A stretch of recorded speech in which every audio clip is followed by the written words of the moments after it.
अयोध्या में भगवान रामलला के मंदिर बनने के बाद पूज्य वेदांती जी और उनके भक्तों ने संकल्प लिया था कि राम मंदिर के बाद राम राज्य लाने के लिए गंगा तट वासियों को, हरिद्वार वासियों को मैं 9 दिन तक वाल्मीकि रामायण की कथा सुनाऊंगा।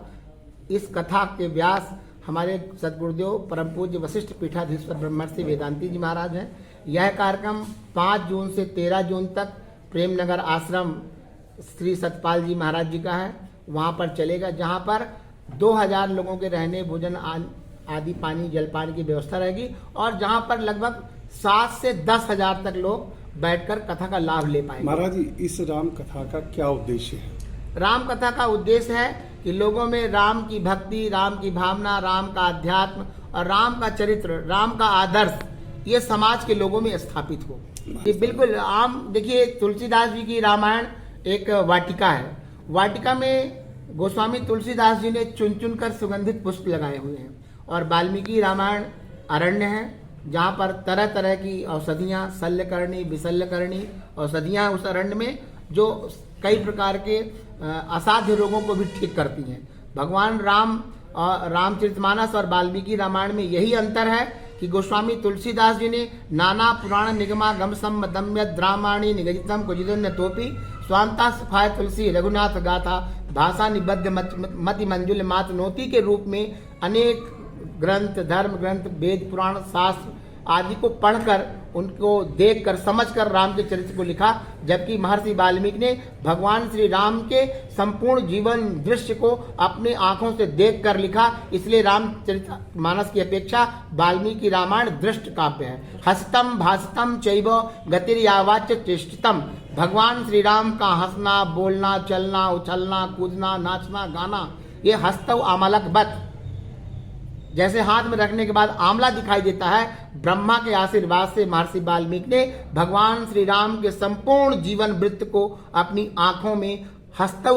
अमलकबत देख करके लिखा। यही अंतर है। महाराज जी, एक राम कथा आयोजन से सभी देशवासियों में, सभी लोगों में राम जी का चरित्र नहीं आएगा, इसलिए आगे भी राम कथा का कोई? हाँ, देखिए हमारे जो आयोजक मंडल है उन्होंने निर्णय लिया है कि राम मंदिर बनने के बाद पहली इस रूप में कथा हरिद्वार माया नगरी गंगा के तट पर यहाँ 5 जून से होगी और इसके बाद 12 ज्योतिर्लिंगों में केदारनाथ, बद्रीनाथ और अपने ओमकालेश्वर, उज्जैन, महाकालेश्वर, भीमाशंकर, घुसमेश्वर और रामेश्वरम आदि 12 ज्योतिर्लिंगों, पशुपतिनाथ, इन आदि 12 ज्योतिर्लिंगों में भी हमारी आयोजन समिति पूज्य वेदांती जी के कार्य को, उनके ज्ञान गरिमा को, जो उन्होंने जीवन में तपस्या के रूप में अर्जित किया है, राम से जो उनका लगाव है, जो प्रेम है, जिन्होंने अपने राम जन्मभूमि आंदोलन में पूरे अपने जीवन को लगा दिया और वो उतने बड़े विद्वान भी हैं, तो अब उनकी ये ज्ञान गरिमा राम कथा के माध्यम से समाज में स्थापित हो और राम जैसा राज्य, राम जैसा काल आए जब भगवान राम के राज्य में दैहिक दैविक भौतिक तापा राम राज्य काहू नहीं व्यापा सब नर करहि परस्पर प्रीति चलहि स्वधर्म सुरत सुत नीति निरत श्रुति नीति के रूप में लोग अपने अपने धर्म कर्म मार्ग पर चल करके अच्छा जीवन जिए, अच्छा लोगों से एक दूसरे से प्रेम करें, किसी से घृणा ना करें, यही राम राज्य है। आपकी बात रोक रहा हूँ, 2 शब्द राम कथा आयोजन समिति के सदस्यों के लिए भी। जी बिल्कुल, मैं भगवान रामलला से प्रार्थना करता हूँ कि जो हमारे इस राम कथा आयोजन समिति को लेकर के इतने बड़े आयोजन की रूपरेखा बनाई है, जिसमें श्री कार्यक्रम के संयोजक हैं सुनील सिंह जी और निर्मल ठाकुर जी, श्री ब्रजभूषण मानस तिवारी जी, पुरुषोत्तम अग्रवाल जी, श्री अमित कुमार गोयल जी, मुरारी कुमार पांडे जी,